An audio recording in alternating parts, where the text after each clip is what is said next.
Hi, I'm Marty Nemko.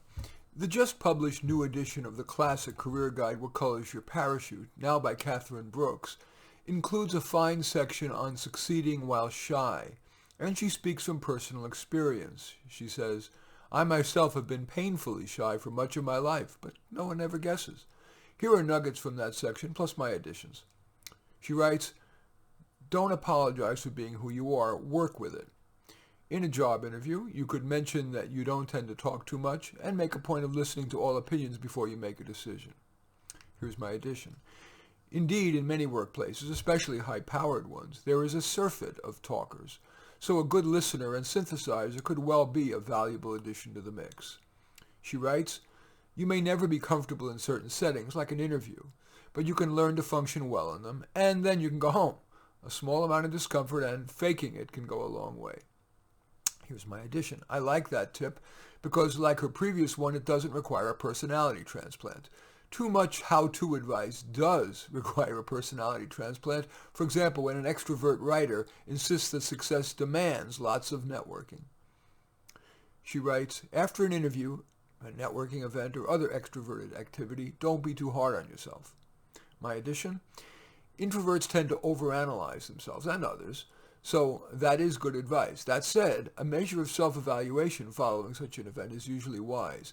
It may even be appropriate to ask for honest feedback. She writes, what are 3 strengths you want an employer to know about you? How could you craft those into a story? My response, my addition, indeed, many introverts can become more comfortable when speaking if they have a story rehearsed, especially one about their strengths. Just don't memorize your stories. That risks sounding artificial. She writes, if facing a group interview, try focusing on one person at a time. Pay attention to the person asking the question while making eye contact with everyone. Also, find the friendly face. There's usually at least one. Here's my addition. Well, that said, be aware that merely scanning the participants won't create the desirable connection.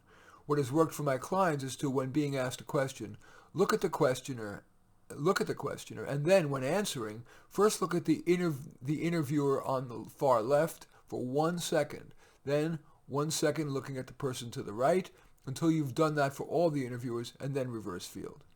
She writes, prepare for networking events. Check the headlines for interesting events that people might want to talk about. Entertainment's always a good start. Here's my addition. I've found that in professional contexts, a helpful conversation starter is, I'm working on X. What are you working on or thinking about these days? The latter phrase, that is, what are you thinking about these days, opens the door for the person to talk about something important to them, whether pertaining to work or not. Here are a few other tips that have helped my shy clients. These are my tips. Find kindred spirits. If you're shy, your radar for identifying other shy people is probably good. Seek them out. Even shy introverts tend to like and do well in one-on-one relationships. Work solo, whether self-employed or in looking for a well-suited job. Words in a job ad like self-starter are a plus. Team player, a minus.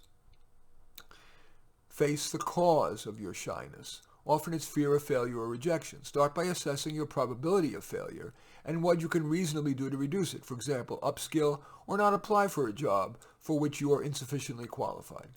Also, face the worst realistic outcome. You're rejected or you fail.